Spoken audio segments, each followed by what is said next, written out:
ABCD və SYKM kvadratlardır. Kvadratların sahələri cəmi 260, perimetrləri cəmi 80 olarsa, BYS üçbucağının sahəsini tapın.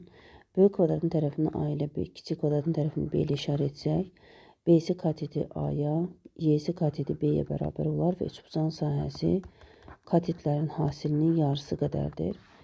Deməli, kvadratların sahələri, yəni birininki A kvadratı, digərininki B kvadratıdır və bu cəm 260-a bərabərdir.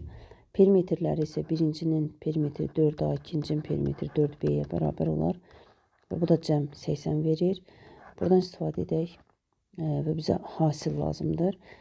Əgər ikinci tənliyin hər tərəfini 4-ə bölsək, alarıq A üstəgəlsin B bərabərdir 20-yə. Və bu ifadənin hər tərəfini kvadrata yüksəltsək,